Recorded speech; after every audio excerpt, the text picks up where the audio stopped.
جدير مديحي عالم العصر قائد وبدر ظلام الجهل للجهل طارد أرى مركبي نحوك طرف البلاغة الذي شأوه في درك وصفك جائد.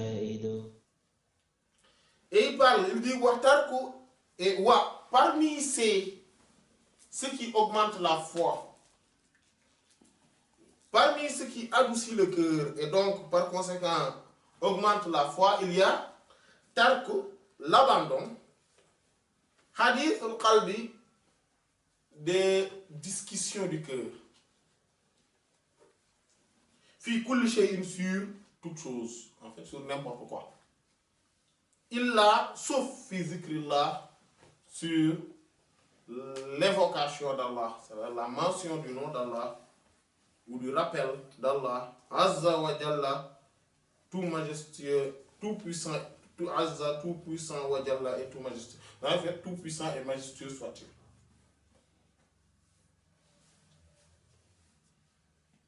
En fait, il y a ça, il y a donc le fait en fait, c'est quoi? C'est le fait de se dire, Hadith al-Qalb, c'est quoi? Hadith al-Qalb, c'est être là et en train de parler, de réfléchir sur tout et n'importe quoi. On dit aussi Hadith al-Nafs. En fait, le fait de parler de tout et de n'importe quoi. Mais soi-même, c'est-à-dire que de réfléchir, être là, penser à telle chose, après on pense à autre chose, après on pense à autre chose. Voilà. C'est ce qui est prohibé. Parce que ça, c'est une perte de temps. Si on est amené à réfléchir et à penser sur des choses, il faudrait que cela soit concret. Et cela aboutit à quelque chose. Et c'est pour ça qu'il dit donc le fait d'avoir ce hadith al-nafs, ce hadith al-qalb, c'est-à-dire ce dialogue, ou plutôt le monologue avec le cœur, ce monologue, sans, voilà, sur tous les sujets, il faut l'éviter à part sur le fait, sur la mention, l'évocation du nom d'Allah subhanahu wa ta'ala.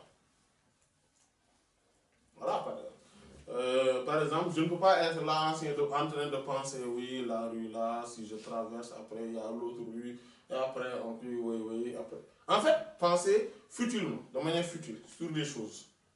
Voilà, ou penser sur une poupée, sur des... Voilà. Ou avoir des pensées sur n'importe quoi. C'est ça ce qu'on appelle hadith al-qalb ou hadith al-nafs. Ça, il faudrait l'éviter sur n'importe... En fait, ça, c'est de la perte de temps. C'est pour cela qu'il dit, donc il faut le remplacer par la mention du nom d'Allah subhanahu wa ta'ala. C'est pour cela qu'il rajoute wa zikrullah wa kathrat et l'abondance, zikrullah de la mention du nom d'Allah ou du rappel d'Allah ou de l'évocation d'Allah, Azza wa Jalla, tout majestueux et puissant soit-il.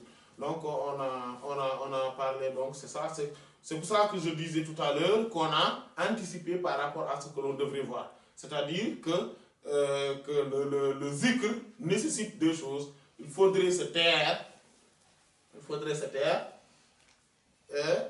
pour pouvoir entendre la parole d'Allah subhanahu wa ta'ala. Voilà. Et quand on avait parlé du silence aussi, on a parlé de cette forme de silence ésotériquement. Donc ce n'est plus la peine qu'on y revienne, on est dans le même chapitre. Voilà. Peut-être que si on était dans un autre, voilà, et que, voilà. Mais on est dans le même, donc on a parlé de tout cela.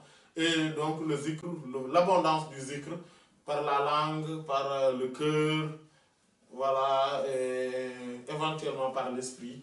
Et donc, et demander, hein, il faudrait donc faire beaucoup de zikr, essayer de faire beaucoup de zikr.